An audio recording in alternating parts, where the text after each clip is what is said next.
welcome to What's Your Problems next episode. We have a very special guest with us, Hannia. She is a holistic healer. She has also written an amazing book on breaking silence, a healing journey from sexual abuse, which you will find on Amazon. She is also a PhD graduate in quantum medicine, and she's got a lot of content and a lot of information for us today that we are very excited to hear and learn upon. And Hania, this platform is for you to talk about your journey and to share how your life has been so far and for us to go ahead with you. Okay, thank you everybody. Thank you for welcoming Payal, Soran, Asta. Thank you for welcoming here and for having me. I'm ready to start. Hi, Hannah. I Hi Asta. Hi it's so Payal. amazing. Hey, Hannia. Hi Soran. It's so amazing to have you over. And we have connected to a part of the world that we never thought we will. But it's a part that is very amazing. So tell me your experience, Hannah. How did your childhood started? What happened? What was the turning point in that childhood? Something that you want to share. Well, this is started from an early age, like 7. I was exposed or suffered from sexual abuse multiple times during my childhood, and this trigger, like obviously, this trigger a set of disconnection and confusion. And it was a breaking point with my family as well. Some were in, like, yes, we believe her. Another was like, no, that's not true. And there was like like a separation where it turned, and until now it remains as such Mm. to some. So my teenager years were very rebellious. This fight, me against me, very destructive. I call it, like, I wrote a book and I call it my self-destruction phase, where I went all against me. Um, and I ended up having two babies by the age of 15 and 16. So that, I call it my angels, in terms that, again, I was in a destructive path. So having two babies in less than 2 years makes a kid, because I was 15 with the first one and 16 with the second one, uh, change your perspective. And they pulled me out of this self-destructive path. Like, it took me away from my friends, like, not friends, but those who will indulge with me and change. It took me away. So I always call them like angels. They will send from God to me. I was in a high speed train, and if I crash, I wouldn't be here. Like, really, that's how fast I was going. So that was like the start that led to all the things that had happened in during my life. So depression, chronic pain, fibromyalgia, attempt to suicide right before getting pregnant, actually, and some other things. Like, it was like me finding myself. This journey has been me finding myself, and then as a result, I switch big time, and careers, in mentality, and a lot of the things that I was thought that they were, and they're not like that, and change perspective. So this is how I started. Not very nice, but I do believe that we're here to remember our purpose, our soul purpose. We have a contract before we Mm. come. And those things that happen, I agree, even before I came. And it sounds kind Yeah. of awful to say that, because it's like, how will you agree with that? And it's Mm. triggering. But when you realize that if I didn't went through all those things, I wouldn't be the person that I am right now. I probably would be different, less caring or less loving, or different, just different, right? So it gives you perspective. And I am what I am right now. And my passion and my drive comes out of that dark place, out of healing that from that dark place.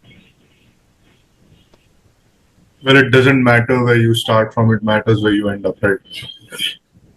Yes, Yes, exactly. Like it's the start point. Sometimes we get stuck in things that happened in the past, and because they're hurtful and they do change us. Like I'm not saying that my childhood was rainbows and unicorns.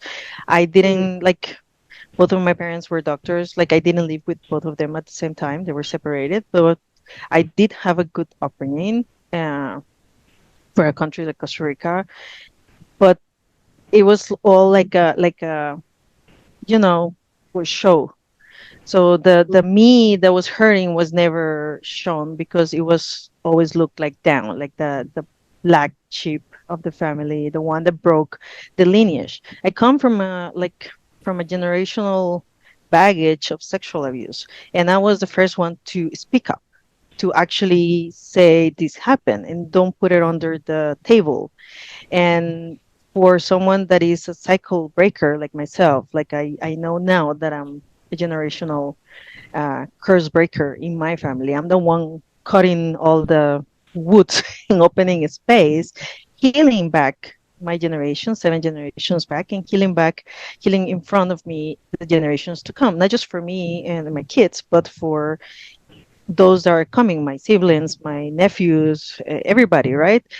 And that's a heavy lifting work. And when you come to that realization, you know that it doesn't matter how much I try. The more I try to avoid the work that I was uh, put in this place to do, the more pain my body will have. And it took many years for me to kind of come to that realization, pretty much culminating until last year and embracing a lot of different things. So I will say the last 6 months have been like 10 years in one, like in 6 months.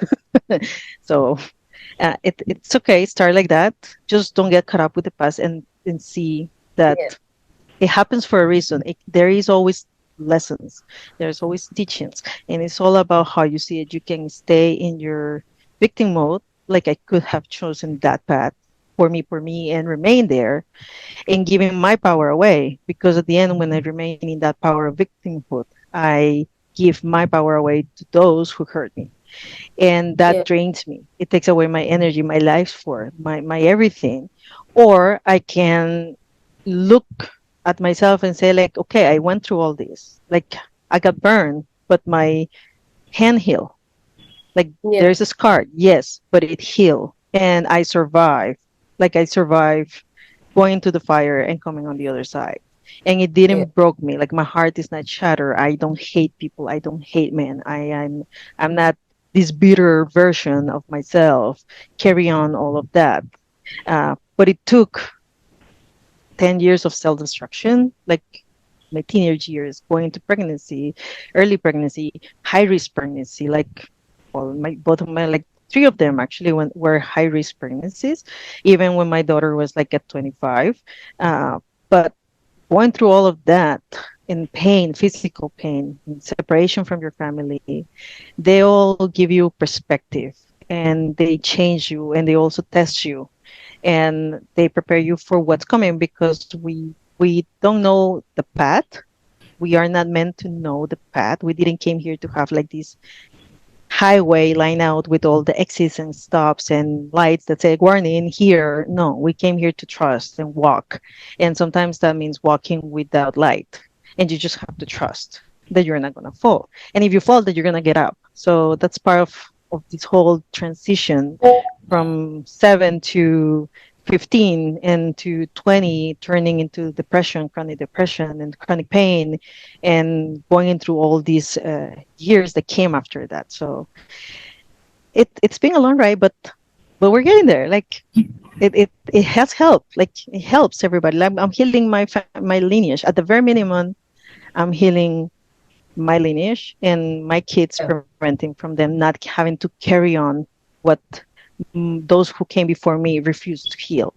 So it's hard. It's not easy because you got to carry a lot of pain that it wasn't even yours that comes within your DNA because we carry all those pains and all those traumas in our DNA. It's just passed down like that, and nobody teaches that. This is not taught. I went to med school for a couple of years, and this was not taught there. My mom is an Yeah. MD, and she didn't know this. So these are things that they're like wisdom, like Ayurveda, 5,000 plus years, the Vedas, the like all the ancient wisdom that we have forgotten, and that because of the change of the change of consciousness that we're going through in the last 3 4 years, we are remembering again. But uh, it's a process. I So, wanted to ask you, yeah, you told me about a book that you said that you have written. Can you tell me more about that book? What you have written? Yes, How Amistad. did it started? Well, that was launched and published. I'm a self-published author in Amazon. I have written two books. One was nothing to do with subject itself, but one of the tools that I use with my own healing, which is aromatherapy. Like I am a clinical aromatherapist as well too. So I use Oh, essential oils, and I wrote that one in Spanish, particular for the Spanish background. And that was the first one. But there was one that was asked for me to kind of put out there for quite some time, and I refuse. And when you refuse, when your higher self, your God within you, because God is inside of us, like it's not that being outside, it's always inside. In every scripture, if you pay attention, if you actually read with caution, you will see how the kingdom is heaven is inside, how we talk about looking within, come back to you, to your heart. Like there's different ways depending upon the background. And it speaks to us, but it whispers. It doesn't yell at us. It's just whispers, and at first, and if we listen, it becomes like a chatter, like a talk, like we're having right now, and it becomes more clear. In that process, I was asked to share my story because I was asked to share my story. I didn't have a reason. They didn't tell me, okay, it's gonna go this way, it's gonna become this, or it's gonna be sold this way. It was just put it out there. I'm just yeah. asking you to do that. You have to put it in writing, explain what tools did it actually work for me, and how did I came the other side. Because I didn't have a therapist, I didn't have a coach, I didn't have a mentor. I Everything that I have learned, I had to learn it myself, my way. Try, practice. It works for me. It doesn't work for me. Even the weight loss and everything was through that process.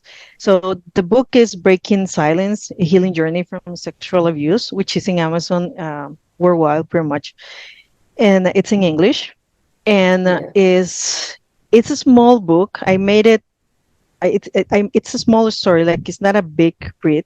Uh, it was practical. It was to the point. Share my story and what it helped me, and with practical tools of the steps, the breath works, the stillness, the embodiment, the somatic practices, everything. So the forgiveness part, which is the first step, forgive Yeah.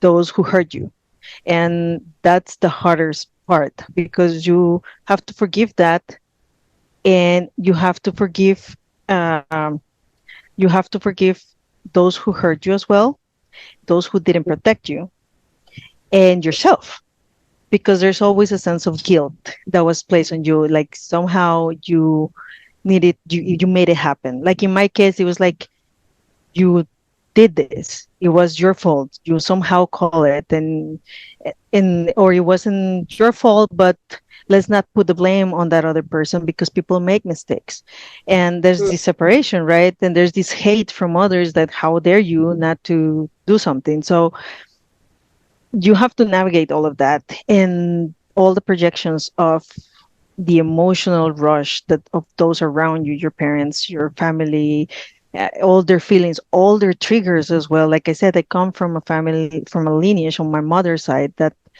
endures sexual abuse, and it normally happens on the firstborn. I'm the firstborn, so I'm the first one to speak as well too, and that triggers all the lineage back, right? And I put it out there. So this book was launched in January, in December, January, like finishing the year, like pretty much published. by the end of January, but I started writing it by December, and it was very loud. Like the message was very loud. You gotta put it out there. Like, don't ask me why, don't ask me how, don't ask me what is it for. Just put it out there. And I tried to not to. Like I said, it was there for like a few years already. But the more I tried to avoid it, the more the pain became uh, real. The more uh, it push. And when we avoid to do the things that we need to do or the things that we're asked to do, it reflects back in our physical health, which is something that we're not taught either. That whatever we repress, whatever we feel, whatever we don't, whatever project or creativity or imagination or dream that we have, we don't act on it. But whatever passion we don't act on it, eventually will manifest on a physical level and not in a positive way. So I published the book, and honestly, I just put it out there. And in my case, what I believe is that if this help one woman, like one girl that it's going through in silence, because this is a touchy subject. Nobody touches, like the elephant in the room again.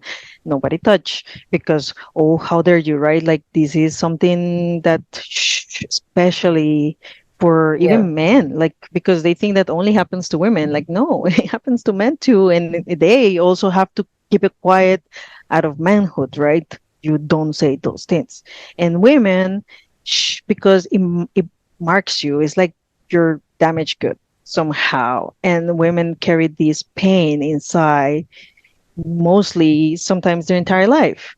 And they don't know how to speak. They don't know how to even begin to heal and or what may work. So the book was placed just with that intention. If you are going through this and you haven't speak your truth, you haven't used your voice to express your pain, have a tool, have my story, use it as a fuel for you to start your own healing. You don't have to go and tell the guy that did it or the woman that did it or whoever didn't protect you, I forgive you. You don't have to do that in person. You can write a letter, which is what the process I explain in the book. You can write the letter and and start working with yourself and start healing. And that by itself will help you remove all of that. Now, this is not a one step fix all. It's not that you do this one today and then suddenly everything went by. No, it took me, I will say, the first breakthrough that I had, that I kind of faced with an option. And that was before spirituality. That was Yeah. even before I had my youngest. That was like around 20, 21, 22 when I had to give my boys for adoption. Like a little bit before that, I came to a point where I knew it was like a mirror. I knew that person was in self-destruction mode, even until that point. And I had to ask myself, either I do this and let it go and heal, or I'm not going to be here much longer because it was literally killing me. And it took away my voice. That's how hurting and how destructive I was, that I put myself in a position where my only choice at that point, because we don't know the future, right? At that point in particular was, okay, I'm creating this pain for me. Do I want to make them go through it, or am I gonna make the same mistakes that those before me did, or am I gonna make a decision that even if it kills me, even if it hurts like hell, because I never thought I was going to do that. They were like kids, like they were not babies, they were kids, and or do I do this? And the position came as whatever it is, it's for their highest good. And it was a close adoption, so I still have a relationship with them, and I see them, and they know about the sister and everything. But it brought me to that point, and then I had to start healing. Then I had to start facing. That's when depression hit, like a roller coaster. Like it was like a snowball that it just fell onto my lap. 1 year after, I went into deep depression, deep chronic pain. I didn't know it was depression, so I spent like 3 months battling with chronic pain and these emotions. That was like, you will see me laughing, and then you will see me crying, and then you will see me throwing things, and it was like this roller coaster that I never experienced until I was diagnosed with chronic depression and chronic pain and fatigue. And I was put down to sleep pretty much for like 2 months because I didn't sleep like for months. So obviously my body was burned out completely and exhausted. And that's the breaking point. That's why I shared this book because it took me this much time. So if I can help a lady or a man go skip some steps or skip some years, not having to go through all that pain just by reading my story and kind of learning the practices or at least becoming like this like, there might be something here for me that I can learn or that I can apply to me. Again, and I always explain in the book, take what you need from here and leave the rest because every healing journey is different and healing is not linear. Were you ever able to connect back with your boys after everything? Yes, we never lost connection by itself. They were removed. Like we agree. And one day I came from home, from work, and that's the last day. Like I kissed them goodbye in the morning, and by night they were not there. It took a few weeks. They were with my family, so like I said, it's a close adoption. So they're with relative, and I know them and I trust them with my life. And they used to live with them, like we used to live as a family combined before my the self-destruction phase. So taking them away from that home also hurt them because that was their home. Like they were there like since they were babies. There was like a lot of pressure around, and I had to make the choice that was best for them, and they returned back to their home, like to the home that we had before. They're still there, but there was a transition point where we didn't saw each other for a few while they're settled, and then we regained visits during my chronic depression when I started feeling that because of my emotional mood and everything that was going. I did spoke with their caretakers that I wasn't going to be present during that time because it was very volatile, and I didn't want to bring back that to them. I didn't want them to see me that way, and I didn't want to react. It was not their fault.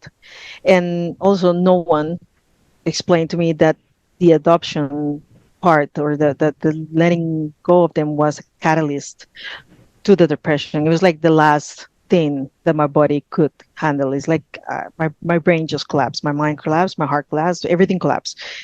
And you don't have really the tools to sustain that. I didn't have them in my home or those around me, and I didn't have that from the medical system as well, which um I don't believe one or the other is a choice. I believe both can work together, but we're still learning how to do that.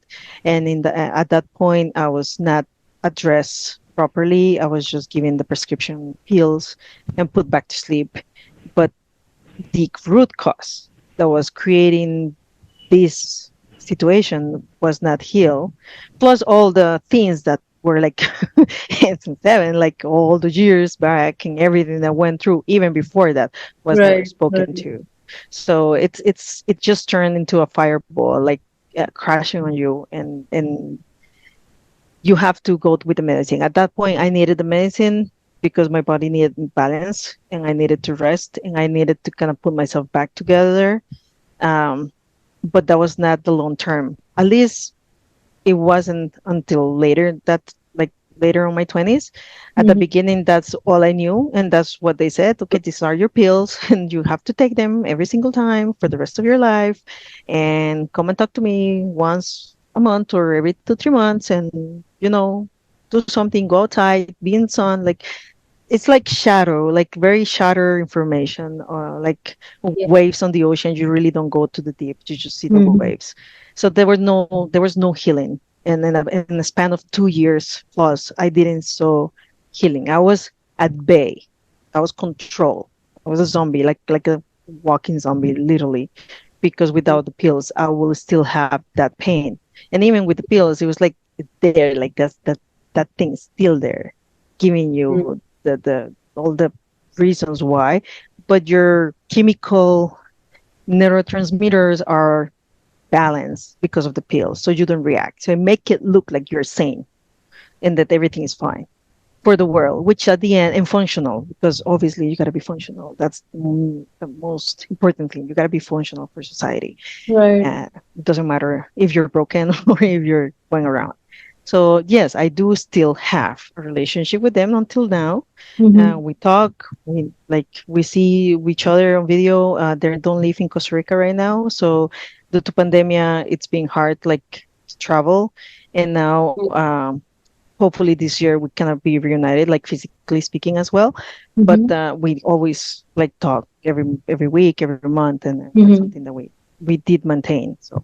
Mm-hmm. So, like you said, you have to be functional for society. And I find that really sad is because the society has a certain expectation of you to behave and act like the way they want you to, and don't even bother to realize, like, not they don't even bother to check, or even ask that what's going on with you on a deeper level, on on a root level, like why are you behaving the way you are. And rather than questioning, they would like to make assumptions, and then that becomes like a societal norm, kind of like, you have to act in a certain way, you have to behave in a certain way, and it doesn't matter what you're going through, what kind of internal battles you're battling with yourself, it doesn't matter, as long as you're Functional. like, following the societal norms. And it's really sad, because and it's because of that is why most people are dysfunctional today. And Mm. it's that's not okay. So that leads to my next question, is that other than the psychiatrist you used to go to during this tough period of your life, were you ever able to go to another therapist who could talk to you on a deeper level to help you get out of that depression phase? Uh, I went as a child when everything blew up. I did went to like a psychologist, but I never felt comfortable, to be honest, with psychologists. No offense to the profession. I know they're very hard, loving psychologists are there. Nonetheless, I didn't have the luck to have one, so it was more like talking about the same, never healing. And this is something that I now understand why talk therapy works to an extent, but talk therapy without body work is not Right, enough, right. because trauma is not stored on your mind. Like your brain has the capacity to protect you from that pain. So it will store, it will make it go away, it will fade. Some memories will stay there. Like I do remember, depending upon the age, obviously. But even in PTSD, you see people that don't remember the act itself. They just remember how it felt. They remember Yeah. the smells. They remember the feeling, the sounds. So that's what triggers the response, like their panic response or the stress response, if they don't remember. And when you talk about that very own thing that hurt you, is like reliving the episode, because in order for you to talk, you need to remember. In order for you to access your memory, you access everything, the smell, the senses. For your brain, there Yeah. is no difference between what is happening in your head versus what is happening outside. You may be sitting under the tree, but it still thinks that this thing that is happening in your head is real, and it relieves the trauma in your body over and over again. It's like putting your nervous system to a electricity plug and send electricity through it in shocks, because it keeps contracting. So it helps putting it out there. If you still remember, if you need to kind of speak it out, use your voice, speak your truth, yes, say it, but don't stay just on the saying it and not using your body to process that trauma again, because it's like you bring it to the surface, putting a volcano, like bring all the convulsion, all the lava and all the gases to the peak, and then put it all back, and then again, until that volcano literally just blows and destroys everything on its path, which is normally what happens with every adult in therapy or in working trauma right now, even if they have the perfect childhood, because trauma is not just what happened to me, but it's how you perceive things from the world, something that contract your nervous system. It may be your mom saying no to something, your dad raising his voice for whatever silly thing that may have zero to do with you, but your body senses it as something that may be danger, and it contract and it stores there, and that contraction just keeps there. That emotion stays there. Brain removes it as a safety mechanism. The brain removes it. That's why humans can survive under stress.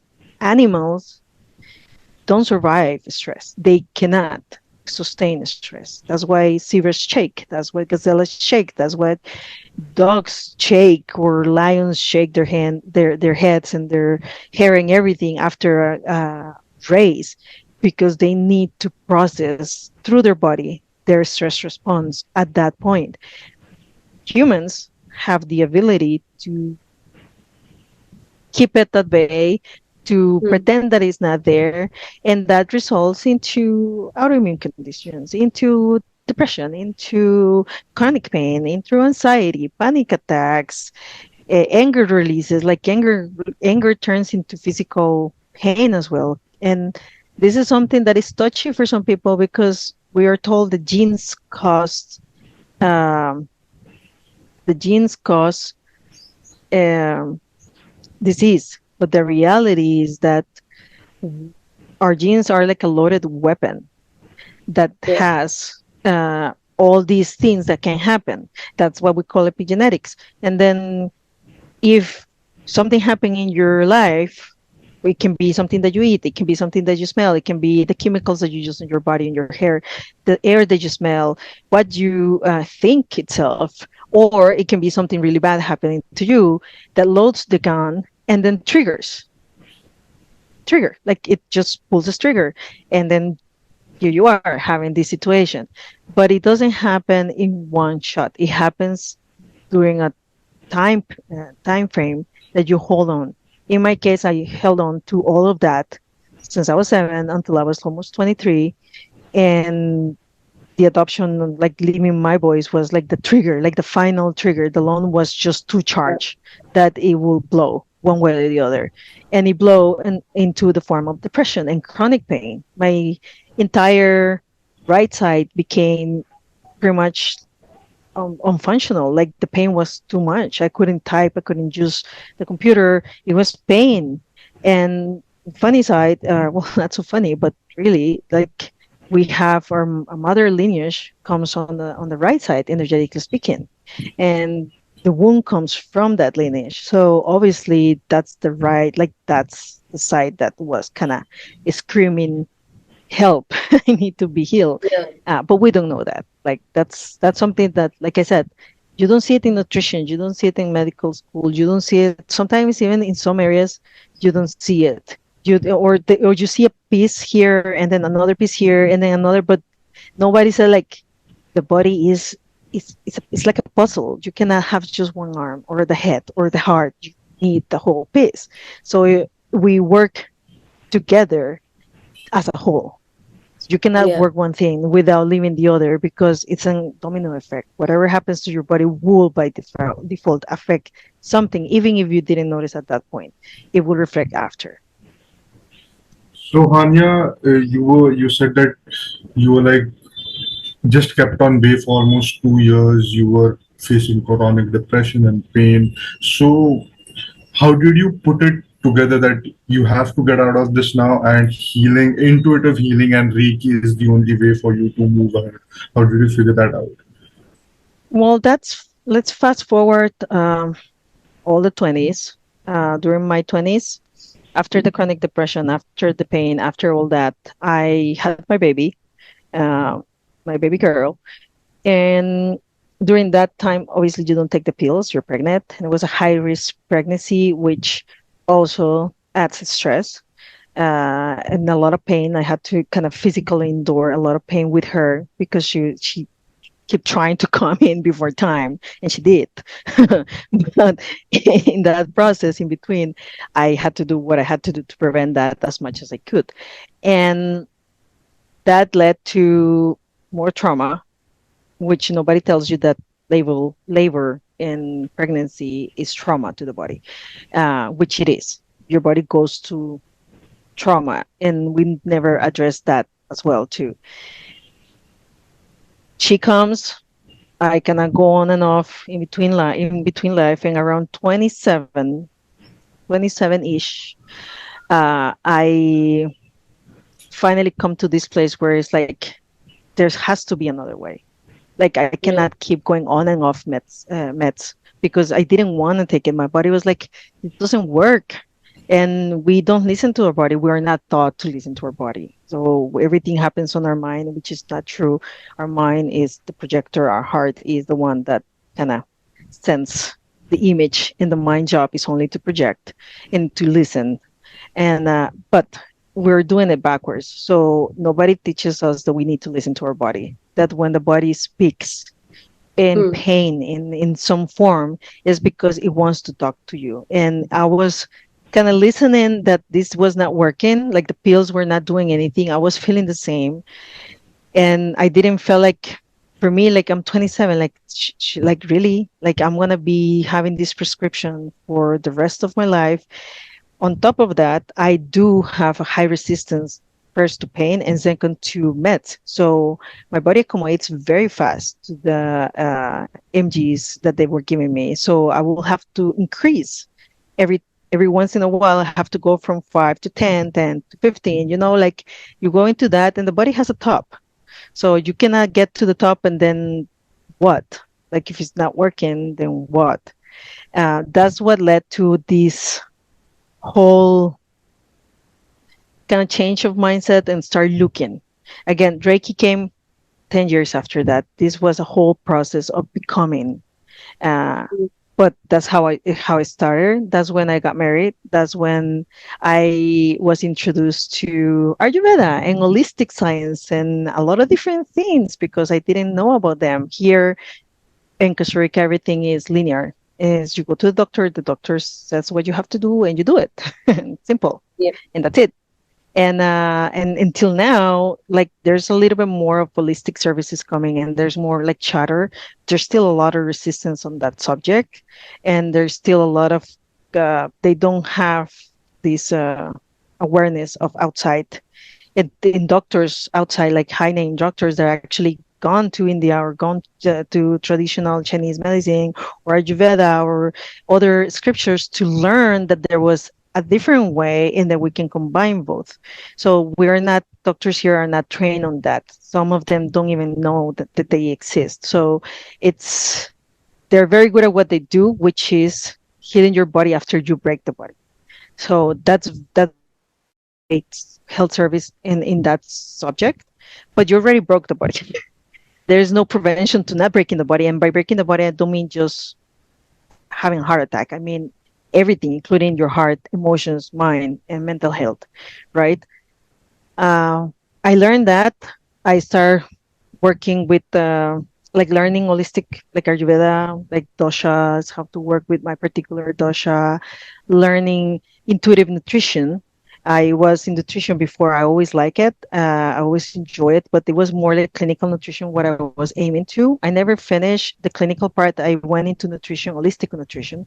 So I got that degree in nutrition, holistic nutrition, mostly because I gained 20 kilos extra after my pregnancy, which I had always been very fit and trim since like exercise was my first somatic work that I didn't know it was somatic work, but I used to use it to kind of release when I was a teenager.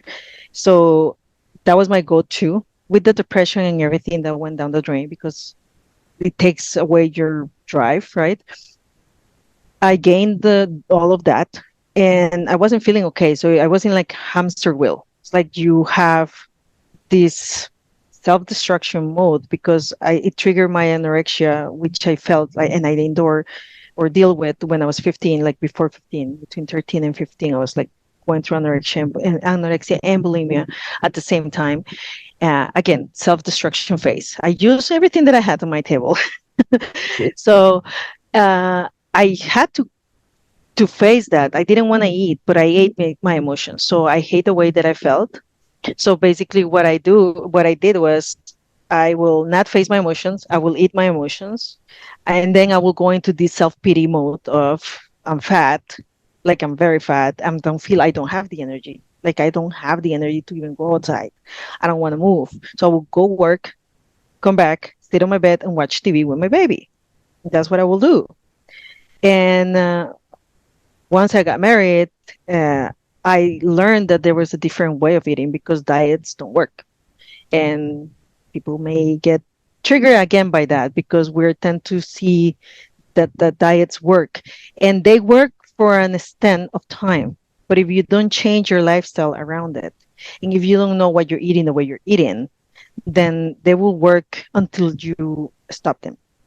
And once you start eating again the way that you used to, then the weight slowly creeps back, because it's not just calorie count, is emotional. We are Yeah. literally, we are what we eat, and that doesn't mean just food wise.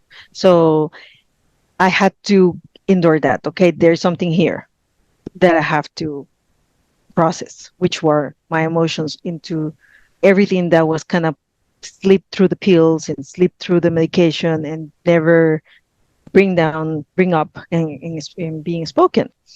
When I got married, I had the facility to be able to drop from a very stressful work that I hated with all my being, uh, and take more time for me and my baby and like my house. And that obviously reduced the stress response, because in all of that, we have a stress response. And Yeah. again, stress just keeps accumulating. Also, the weight serve as an emotional protection. Yeah. No, like if you're fat, and technically speaking, you're not pretty, right? Like that's what we think. Fat equals not pretty. That's the idea that we have. That's the idea we are placed, since we're kids, especially girls, right? Like you gotta be trim because otherwise, X, Y, Z. And we grew up with that idea. That's an emotional response. Emotional response in my case, to protect myself. So I was very much into my masculine, like again, energies, masculine energy, feminine energy. We have both. Doesn't matter the gender. We have both. I was completely on my masculine by then, protecting, hustling, doing what I had to do. Once I got married, I could kind of put pause and start working on myself. And then intuitively eating. I never did diets. I stopped taking all the diet pills. I was silly taking it because they work, which they didn't. But I started doing that. And in a period of 5 to 6 years, then I lost the 20 kilos. It was not like a quick fix. And Yeah. maybe I could have done faster if I was actually kind of focused on that, but I was focusing more on the root cause of why I was gaining that weight as a protection mode. And now I reach a point where I still don't have, like I haven't gained back. I can lose more, but I feel like my body doesn't kind of settle that well when I go down a little bit, like 2 3 kilos more, like that. The body kind of loses its balance. So I'm still juggling that part, because I will honestly we all like to have the six pack. So I work with that. I do like to work exercise. That's my Yeah. go-to menu. I do feel a very big difference when I don't exercise in the morning. So that's for my mental health. Like I don't exercise for a six packs, because I really don't don't put that much. I don't train for hours. I just work work out for my mental peace, pretty much. And on this path, I became the aromatherapist, clinical aromatherapist, and I start the nutrition, like holistic nutrition, and Reiki was something that came with the aromatherapy, because the oils work energy. And that's something that nobody tells you. The essential oils actually work frequencies, and they help when they are actually properly sourced. And that's like a disclaimer. Essential oils, just because they say pure in the bottle, doesn't mean that they're pure in the bottle. There's no regulation. It depends on the company. So be mindful that what I'm saying here is because I use top, highest quality essential oils. I go to the top company worldwide to use them because I do use them clinically on me and my family. So just a disclaimer, Yeah. not every essential oil is like that. And the knowing about energy, it led me to kind of, okay, this is something. I was always able to, like, people will come to me and say, like, I feel better when I'm around you, even if I'm Yeah. not doing anything. Or when I, like, even my husband, like, if he's kind of feeling ill, it's like, put your hand here. Like, I will put the hand, like, intuitively. I wasn't in training yet. I was just doing it, even with Bella. Uh, and they were like, I feel better.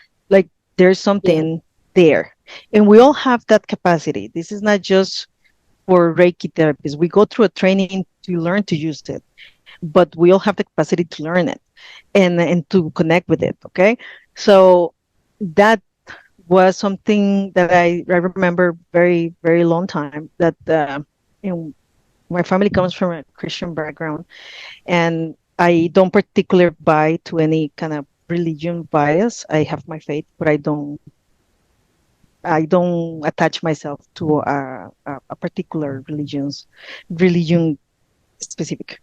Uh, but in one of those, they always say, like, there was this message that came from a very elderly person that was like, your hands are meant to heal. It says, like, this is something, like, I don't speak much about that particular message openly, but I feel to share. Uh, I never understood why. Like, honestly, like I said, I didn't. For me, it was like, oh yeah, that sweet lady, right?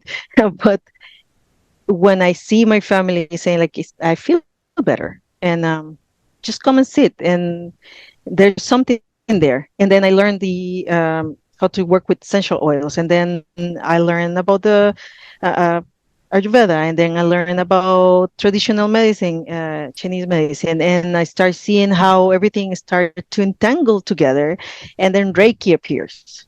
And Reiki was something that I tried to learn back in 2019, and I couldn't kind of match with the teachers because it has become like a thing, that a mainstream thing. So now you Yeah. have trainings in 3 days, 2 days, online, and I am gonna be honest, that this is my personal opinion. Again, with respect to anybody, is that when you work with energy, who teach you, who is giving you the wisdom, has to be in alignment with you, in a frequency with you, and it has Yeah. to do it from a heart place. It cannot be, I'm gonna make money out of this.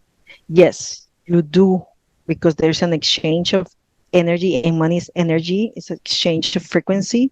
We see money is not that paper, that note that you see. It's energy, literally. It can come and go as easy as air. But if you're sitting and learning how to use how to expand your field to transmute energy as a, like, transformer, like an electrical transformer, towards somebody else, is because you are called to do so. It's not because of a business. It's something that has to come from your heart. You have to feel the call. I felt that call. I couldn't do it at that time. Then pandemic hit, and the world went bunkers. And and last year, like I said, the last 6 months have been like 10 years comprised in a lot of things.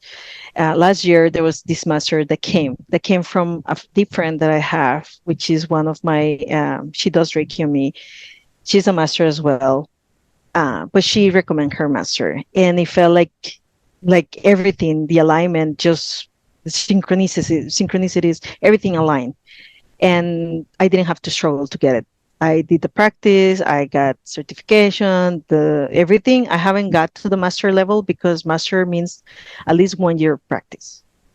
Like Yeah. that's how much you have to kind of work with clients to be able to receive the remaining of the codes and to be able to pass it on. Because like I said at the beginning, these are energies that you're working, and you gotta be very, very grounded that you are not the one that is doing the healing. You are just a facilitator. It works through you, but you don't put your head, you don't put your heart, you don't put your emotions and your baggage onto that. You just become clean. And that's why the first step is very important, because you got to do Reiki on yourself, like cleaning your vessel. And then you start working with people before you even, uh, like you clean your vessel before you start working with people. So that's very important. And having this awareness that is like that, because healers, I'm an intuitive healer. That's my thing. I am an energy activator. I activate energy in people. I help women speak their truth, and I don't do that by telling you you should say that. I'm doing it by activating my own energy that touches your frequency, and it's like sparkle. You see, like sometimes when you're in a call, spark, or there's like freeze and you touch somebody and it feels like a spark. That's Yeah. exactly an energy activation. It's like you feel called to do so. There's something within you, that spark that we all have, it starts, and then you feel open to speak. So I clear a lot of chakra system, right? We all have that. And we have to learn to understand how it works, like feel it how it works. And it doesn't come from your mind, it comes from your heart. And that's very, yeah, very important. I do find that this path that I'm here, it's very much started thanks to like my husband at that point, 10 years plus 10 years ago, because it was like the first one to open the door to a world that I didn't have any idea it existed. And it landed me here. So that's very important, that you have also support and that people around you understand. And if not, then they're not meant to walk with you that path. And sometimes that's the hard part, having to say no to people that you may care, but that they're too triggered by your changes. And it's okay. That's fine. There's nothing wrong with that. You still can love them, but also accept that they're not in the same timeline that you are at that point, because you're expanding, and that comes with the work as well too. I just want you to explain Reiki a little more for people who don't understand what Reiki actually means. A little bit like what terms that means. Reiki is the name that we used to call energy work. So energy is everyone, anything, everything around us. We know, and we learn this subject in science, like electricity and how mathematical math formulas and how to calculate it. But we're Yeah. never taught that even right now, like as we speak, we are exchanging energy. You're 20,000 miles away from me, but I'm still exchanging a frequency with you, with Sora, with Payal, and you guys are in two different series right now, like Yeah. in three different cities. Yeah. So there's no, it's like, it doesn't make any sense, technically speaking, for the linear mind, because Newtonian mind is like that, straight, like a straight line, A to B. And the reality is that by quantum physics, everything is energy, and there is no linear way. It's like all over the place. So Yeah. energy work, Reiki is energy work. It comes from uh, Japanese. So they pretty much discovered the technique, and it was like a self-discovery as well, where you use the energy around you to heal. You just connect to it and use your hands. If you kind of rub your hands and put them close, you will feel the warmth between them. That's energy. So we're made of energy pretty much. And the 0.0001% that you see, that you touch, your hair, your body, your desk, the computer, that's the 1% that you get to see. The other 99% you don't get to see, but it's you and is around you. So that's something that we tap into it. We have a frequency, we have a feel. If you open your arms all the way to the sides, it gives you your feel, your electromagnetic feel.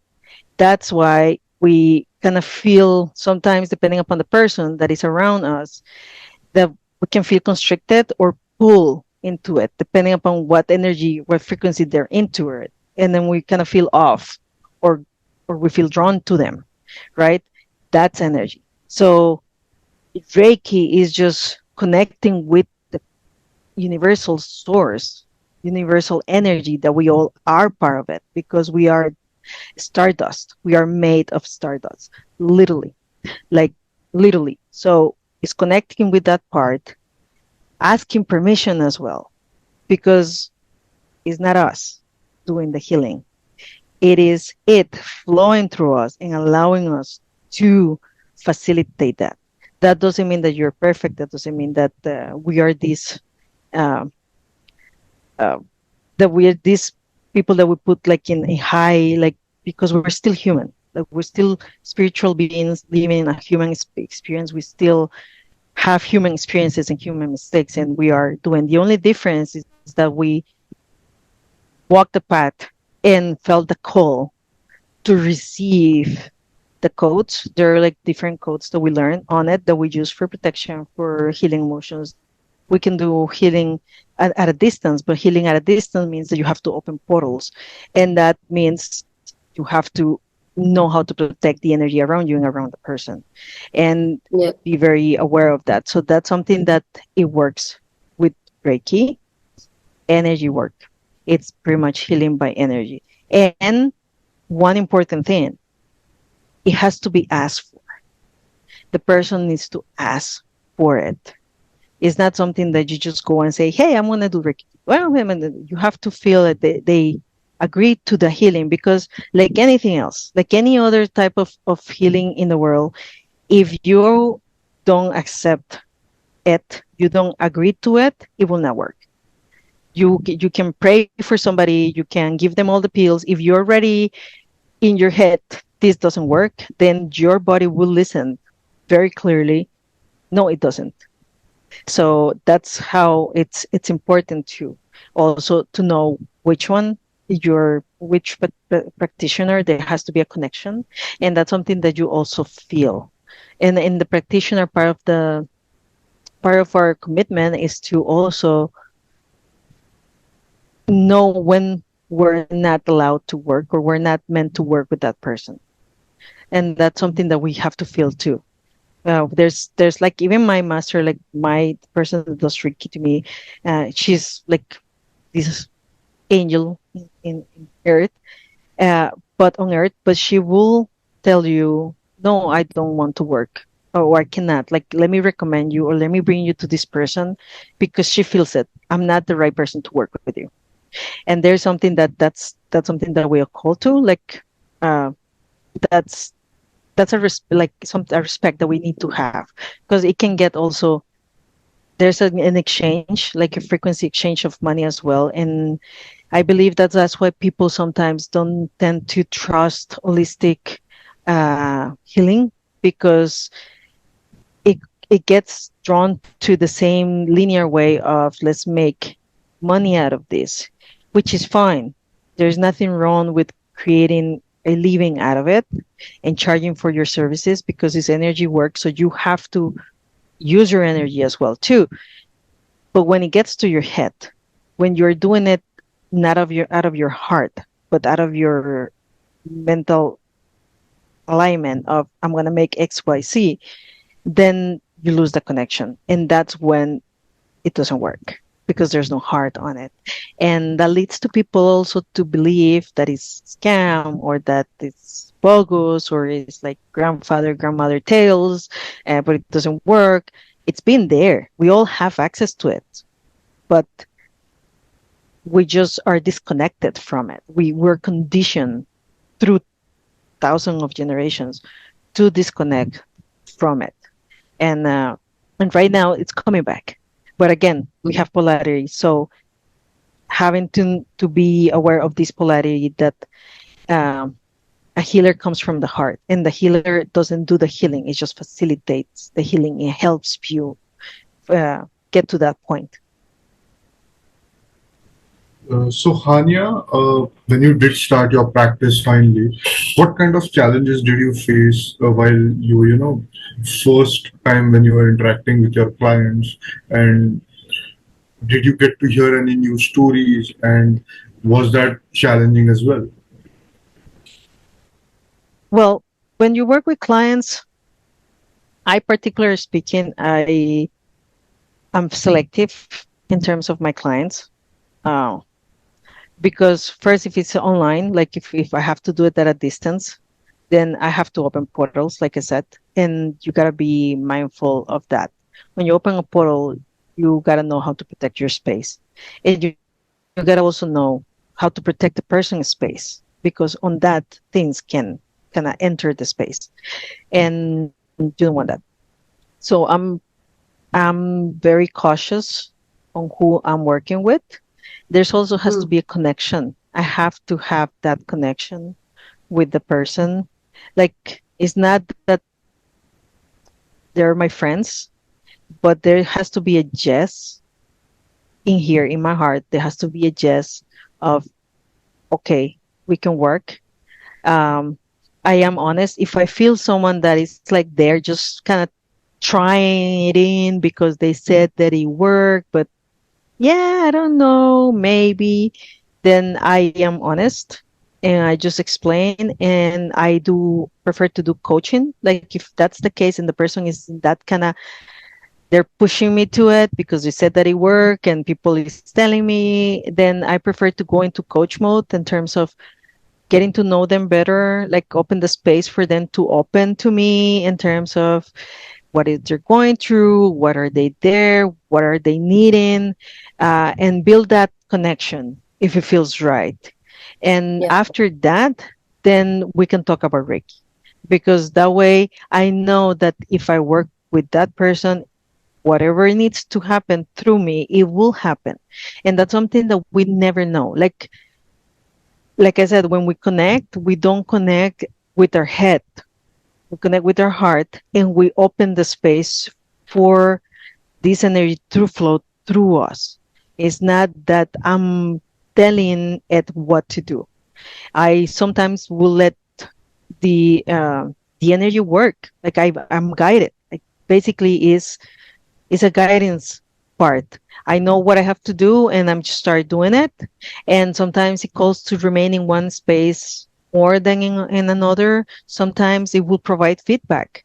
Sometimes the person even will come back like, I felt pain in this area, and I will in that feedback that came through me, it's is to be told to the patient, to the client, that this is something happening. It might be in the womb, it might be in the heart, maybe they're too close, maybe they're closing their uh, throat area, or they're too much in their heads and they have closed their heart.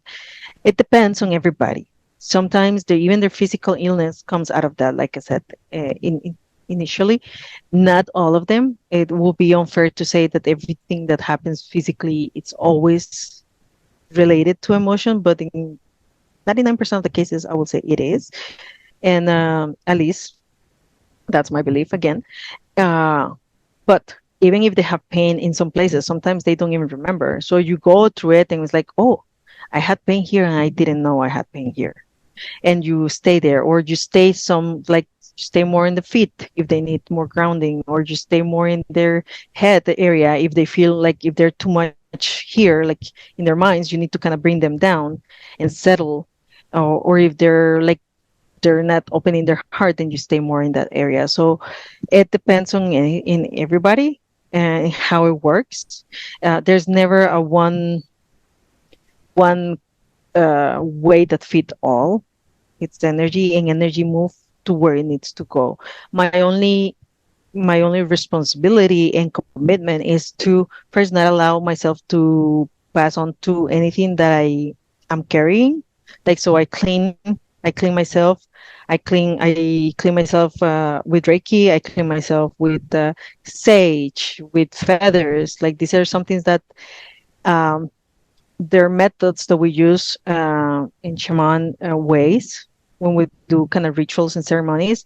So we clean the spaces, we clean our vessels. If I know I'm gonna do Reiki, uh, to a client like today, for example, then this week or the week before, I'm not gonna drink any alcohol because alcohol lowers your frequency. That's like the meaning of alcohol is pretty much low frequency. That's what it was meant for because you get out of your own consciousness and you're easily manipulative. So by default, a Reiki practitioner will not drink that much. They might have one here and there. I'm not saying that that's the standard, but when we enter the practice, even our body start rejecting. Like in my case, at least, I don't feel even before I start the practice of Reiki, I the more I clean, the more I did all these healing practices, the more I start kind of cleaning my vessel, the more I became like odd to drinking. And I was a person that I will drink, like I would really drink before that. And after my 30th birthday, which was already in these practices, little by little, slowly but steady, the thirst for it and for any other kind of ambient, like body or toxic environment became like not a match. So I will be more cautious because there will also I start feeling the draining. Like that's one thing that happens, especially when you start feeling the energy. And like I said, you don't have to be a Reiki practitioner to feel the energy. It's you can be you and feel.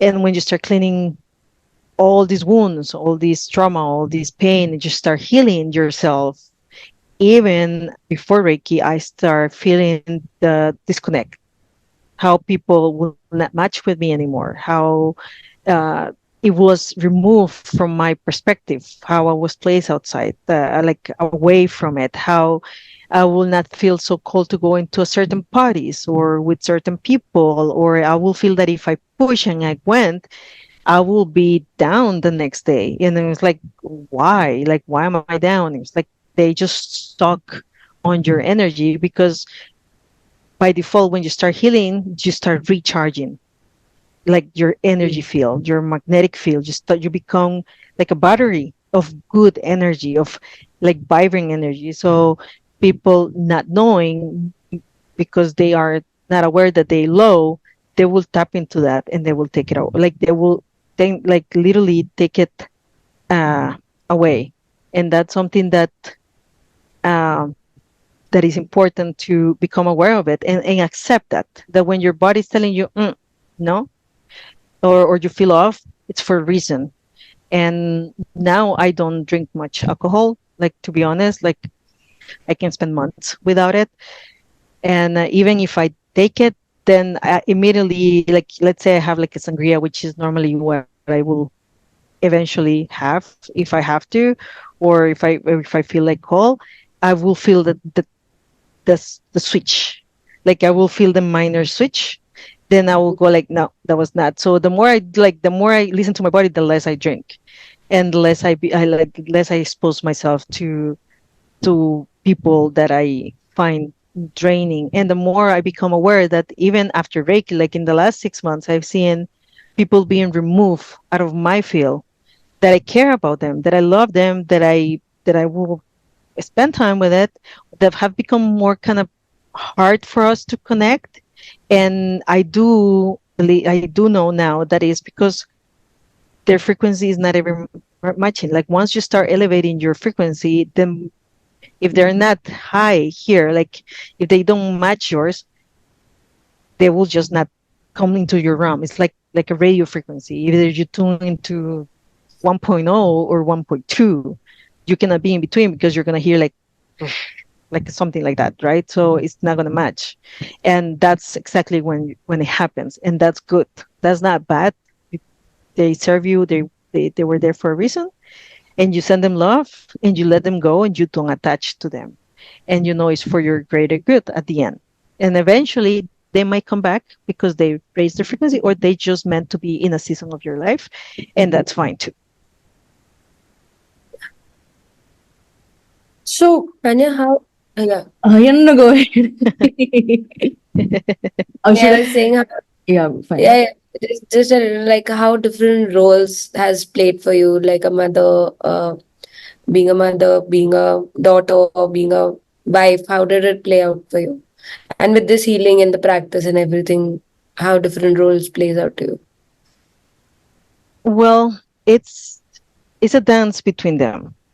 Um, Again, I like, as per condition, and this is something that is, it was very deep coded in me, and that I had, like, it did, it was hard to clear, because I was made, like, I was raised to be the woman that takes it all. Like, you don't depend upon a man, you don't do this, you're like housewife, work is not your thing, you go and work, you pay the maid, you do that. I grew up with maids, so I don't like, I didn't have a nice relationship with my feminine side, which is the nurturer, which is the mother side, which is the healer side as well. We need both. But being disconnect with that since a kid, and not seeing examples of it, because it, again, in my lineage, at least in my mother's lineage, women are breadwinners, and not from a balanced way. It's more like they don't have to, they just have to do so, or they grew up with that kind of conditioning as well, so they put it in practice and they're very good at it. So breaking that conditioning was part of this role too, learning to come to peace, to staying at home. When we moved from Costa Rica to Canada, for example, staying at home versus being the breadwinner, like, of my family before marriage, right? And now these roles, you see them clearly, that it's not one or the other. It's a dance. There's a time for motherhood, Yeah. but I'm not just mom. There's a time for wife, but I'm not just a wife. There's a time for the healing part, for the client part, for the intuitive part, but I'm not just that. I am just me. Like, I just am. There is no name. I'm just am. And that's the thing that we are not uh, taught to. Last year, I fought that role big time, like trusting that role, to a point that I burn out completely by October. I break, because I heard the call. Like, I really heard it saying, stop and go into this, stop. And because of conditioning, and because of things that happened during pandemic, on that affect us all in different ways, um, I had to take a role again in my life, and support my family in different ways, even if it is not something that was in alignment to me. But I had to, and it was okay. It was a season that I had to go through. But if I didn't went through that season, I wouldn't be here talking to you about Reiki as well, because that was the final call to write the book, to come to Reiki, to even become more aware of the ceremony process, like how to protect my energy, and how to protect my child, how to be a better mom on there. Like, my daughter triggers the hell out of me. And I'm honest on that. She is full feminine expression. My feminine was suppressed as a child because of everything that happened. It was like, by the people around me, that told that being feminine in dance and movement, it was depending upon how people will look like, or will look at you. So I had to become very aware of how I was moving, or what I was dressing, or how I was, like, behaving, even like having eyes all over the place, right? My daughter, it's very feminine in all areas. And part of this role as a mother is learning that like me getting triggered by her, it's something that my body was asking to be healed, that I wasn't paying attention to it. and having the humbleness to accept that even after all this time and all these practices, there's always some layer of healing that will come after. Like people think that healing is a destination. Like, okay, I did this practice, I'm done. No, I'm sorry to break the news, but no, it's not like that. It's like an onion. You keep peeling, and one layer comes up, and then another, and then another. And I needed to be ready to see those triggers and have the practices on my tool belt to know that it's not her. It's my body being triggered by her natural state and knowing that it's fine and learning not to suppress her, learning how to help her bring that energy out in a healthy way. Because again, any unbalance in any energy type, feminine or masculine, is not healthy. But helping her as a mom to bring that out in a healthy form for her, in a safe form for her, empowering her. She has clear boundaries, even though sometimes it drives me nuts, but she has clean boundaries, like Of clear. She's very clear in her limits and what she wants, how she wants. And that's something that it's good. That it means that all this time, all these 10 years that I've been working on myself, 10 plus years, she has seen by example, my mom is doing this. Even if I wasn't telling her I'm doing X, Y, Z, and this is the meaning because she's a baby, obviously. But even by me healing, I'm healing her because I'm healing through her DNA. Like mom's DNA is the one that we carry all the way through generations. That's just the way it is. Mitochondrial DNA from mom is the one that remains through one. So I'm healing her and she's healing me. She's helping me heal those things. So that's part of a role of motherhood, seeing those things, learning to embrace those things, and coming to terms with that. And again, it's a journey. I am not a perfect mom. I make mistakes. She makes mistakes. And this is a dance. Then with my husband as well, seeing things that I was not used to, like being the housewife or cooking, for example. And if he hears this, he will be saying, yes, area. Like I cooking is not my thing. And that's like, it's not my thing. And I had to came to, Yeah, yeah, I I know get it. you're I know like laughing. a lot of women who don't like cooking. I'm on the opposite side. I love cooking, but I I get don't like it it. at all. So I mean, Yeah, yeah. yeah, cooking. Like, so that's something that you have, like, it took me 10 years to come to peace with that because again, it's a conditioning, but at the same time, there's nothing wrong with you being a housewife if that's what you want to be, if Mhm. that's what you feel call in your heart. If it's not, then just listen to what it is, but you can be both. That just because you decided to be a lawyer or work for corporate or be a healer or whatever, it doesn't mean that you cannot have a home. Mhm. Again, it's a dance. It's knowing when to switch it on, pass on, move on, but always from a place of filling your own cup first. And this is something I learned the hard way. We cannot give from an empty cup. And especially women, we are told that we have to care for everybody else before us. And when we Mm. become moms, and for like your child comes first, the kid comes first, this comes first, the house comes first, this comes first, like everything comes first but you. Your needs, your wants, your desires, your own health, your own feeding time becomes last because you drink your cold coffee, you eat your food cold because kid comes first, and then she cries, and if he doesn't, if he fall off, and that's part of the role in the dance. But there's also that part of you having the boundary of telling your husband or your partner, hey, it's a dance between the two of us. So I need my time to fill up my cup because without my cup filled, I won't be able to care and love for my child, for my husband, for my house, for even myself, or for anybody whatsoever.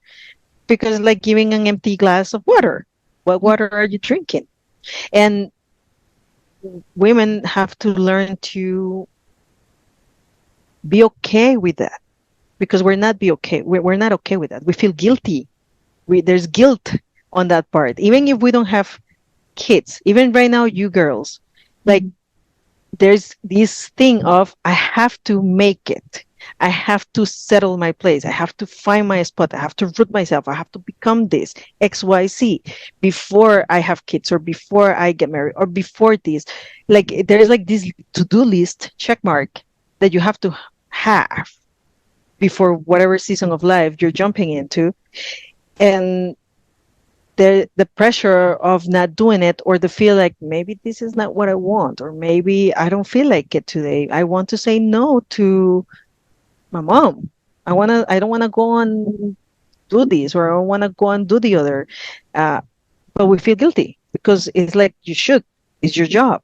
You're the daughter. You're the granddaughter, or you're like the sister.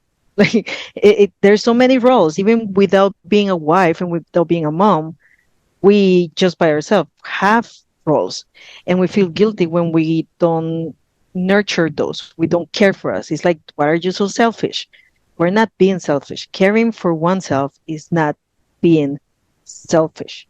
Caring for our needs first is not being selfish. Now, that doesn't mean that if you have your child sick, you're going to go and take a spa day. Obviously, that's, again, a dance. It's knowing how to do so, but knowing that you need to, and that it's okay, and that it doesn't have to be 2 hours at a day or a full week. It can be just 10 minutes in the morning and 10 minutes at night. 10 minutes to have your coffee, tea, chai, whatever you want, sitting at peace, or taking a shower by yourself without kids knocking on your door, because it's relaxing. Or going out on a date with your partner or with your husband, because you got to nurture the relationship too. And or going on a date with you. How many times did you girls buy flowers for yourself? How many times you actually go and say, oh, I like this flower, I'm going to get it for me because it's me, because I love myself, because I am worthy of this flower? How many times do you actually go and say something or see something that you like and you're like, no, I don't need that. Yeah, But happens most of the maybe there's something, yeah, maybe there's something that you want to give to yourself. It might be silly, or it may not be. It might be the most silly thing. Maybe just like a craft thing. But we put somebody else's needs. Oh, I have to pay this. I have to pay the other. Or I have to do that. And that's a wound. There's a money wound first that we all have at a certain point. We all have money wounds one way or the other. It doesn't matter, even if we grow with bank accounts filled with cash, there's always a money wound that comes from somewhere, even if it doesn't belong to us through our lineage, that we need to heal. And those nudges are like little nuggets that tells you, okay, we need to heal this part, because you denying something out of a place of it, I don't deserve that. It's not right. And that's how we start putting ourselves down. And that happens even before we get married, even before we have kids. And I'm not living, like, I know Soren is there here listening to all of this. And that's not just for women. Men are too. Like, men are taught to go and be the breadwinner, take care of the family, do this, work. Don't show weakness. Don't do this. Don't cry. Like, you gotta be these many roles for everybody. But what about them? When do they have a time to process their own things? When do they have the time to process their own wounding, their own fears, their own concerns and worries, and to connect with themselves? And we don't give them that space too. And it's a dance between the masculine and the feminine as well, within us and between us as well. So learn to know that it's okay to put ourselves first, and it's not selfish. It's okay to say, I need this, or I desire this, or this is in my heart. And it doesn't matter if it doesn't make sense for the world. It was put in your heart for a reason. That's one thing. Not everybody gets the same desire. Not everybody gets the same sparks. Not everybody gets the same vision. It was given to you for a reason, and that's for you to walk that path. It may not make any sense, and I know that people will talk because everybody that is too afraid to follow their heart will talk about those who have the courage to follow theirs because they want to do the same, but they don't have the courage to do so. And again, it's a timeline. Eventually, they will find their path to that, or they don't, and they will come back and then just keep moving towards it. Because one way or the other, we have a soul contract that we will have to uh, keep on check, and that's just the way it is. But just to summarize, this is a dance. This is a dance practice within all the roles that we play, and knowing when in the times, and also having that discernment of picking and choosing as well, and also listening to our bodies. And even if we don't listen to our bodies, then the dance becomes kind of crippled, because then we don't have those signals, and that's something that becomes crucial, not just for me as a healer or Reiki practitioner or mom, like for anybody, women, men, that we need to learn to tap into our body, connect with ourselves, and then we'll see how things transform. The trust part, I will say, is the hard part for everybody, because we're called to trust in things that our eyes don't have confirmation yet, and that's the hardest part, I believe, for 99% of all of us. But that's what we're called to do.